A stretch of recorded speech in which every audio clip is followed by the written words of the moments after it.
नमस्कार दोस्तों, नमः शिवाय। जीवन ज्योति चैनल में आप सभी का हार्दिक स्वागत करती हूँ। दोस्तों, आज बात करने वाली हूँ माँ तुलसी जी के विषय में। माँ तुलसी जी, जैसा कि आप सभी लोग जानते हैं, माँ लक्ष्मी जी का स्वरूप है और भगवान विष्णु जी को अत्यंत ही प्रिय है।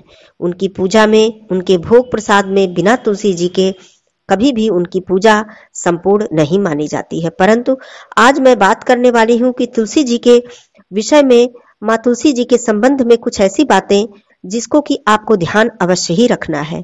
यदि आप इन बातों का ध्यान नहीं रखते हैं तो माँ लक्ष्मी जी आपके घर से हमेशा हमेशा के लिए रुष्ट हो जाती हैं और घर में सुख समृद्धि का वास नहीं होने पाता है।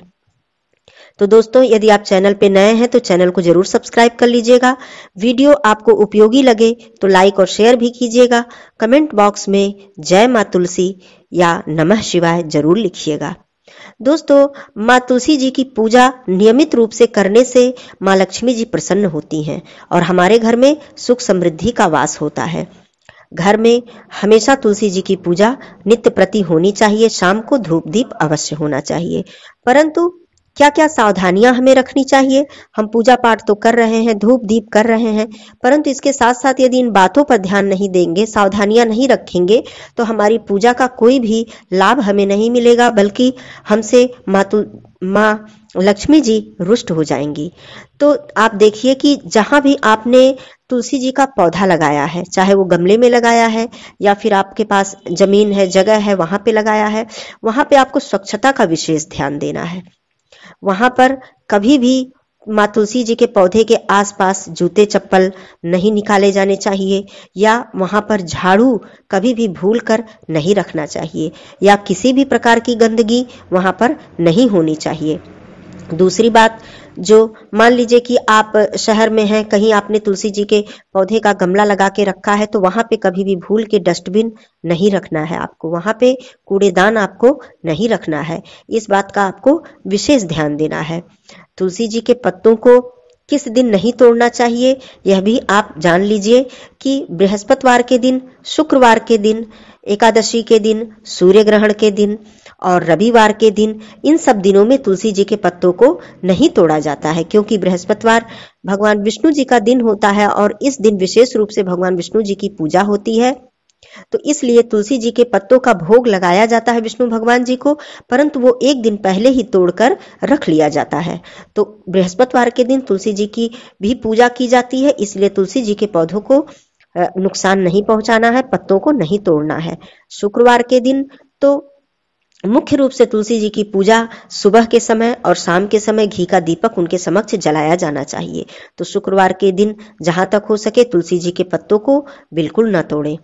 और दूसरी बात, संध्या के समय जब तक सूर्यास्त नहीं हुआ है तब तक ही आप तुलसी जी के पत्तों को तोड़ सकते हैं। सूर्यास्त के बाद तुलसी जी को स्पर्श नहीं किया जाता है, केवल उनके समक्ष दीपक जरूर जलाया जाता है, परंतु सूर्यास्त के बाद भूल कर भी कभी तुलसी जी के पत्तों को मत तोड़िएगा।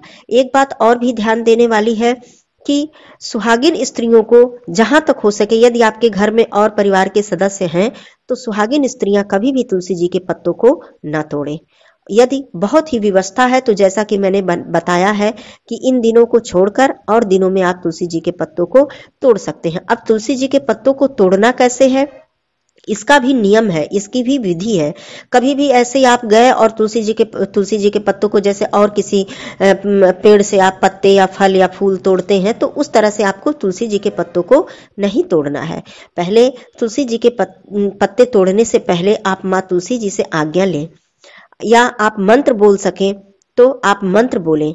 महाप्रसाद जननी सर्व सौभाग्य वर्धिनी आदि व्याधि हरा नित्यम तुलसी त्वम नमोस्तुते। माँ तुलसी जी को प्रणाम करें। मंत्र नहीं बोल सकते हैं तो माँ तुलसी जी को प्रणाम करें, उसके बाद उनसे आज्ञा लेकर ही तुलसी जी के पत्तों को तोड़ें, क्योंकि तुलसी जी पूजनीय है और माँ लक्ष्मी जी का स्वरूप है।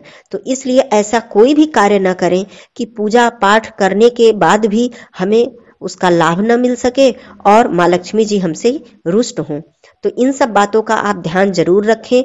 तुलसी जी के पौधे के विषय में ये सारी बात थी। वो साक्षात माँ लक्ष्मी जी हैं, विष्णु प्रिया हैं, तो आप इन बातों का ध्यान अवश्य रखें। फिर आप देखेंगे कि आपके घर में धन धान्य की कमी कभी नहीं होगी, सुख समृद्धि की कमी कभी नहीं होगी। तो पूजा पाठ करने के साथ साथ दोस्तों हमें सावधानियां भी रखनी जरूरी होती हैं। पूजा पाठ तो हम कर रहे हैं और नियमों पे ध्यान नहीं दे रहे हैं, तो ये बात हमें कहीं ना कहीं बहुत ही अधिक नुकसान पहुंचाती है और हम समझ नहीं पाते हैं कि कहाँ हमसे गलती हो रही है और किस वजह से हमें इतनी परेशानी का सामना करना पड़ रहा है। तो आशा करती हूँ कि ये जानकारी आपको उपयोगी लगी होगी। आप इस जानकारी से यदि संतुष्ट हैं तो चैनल को सब्सक्राइब कीजिएगा, लाइक कीजिएगा। फिर मिलती हूँ अगले वीडियो में, तब तक के लिए दोस्तों धन्यवाद। नमः शिवाय।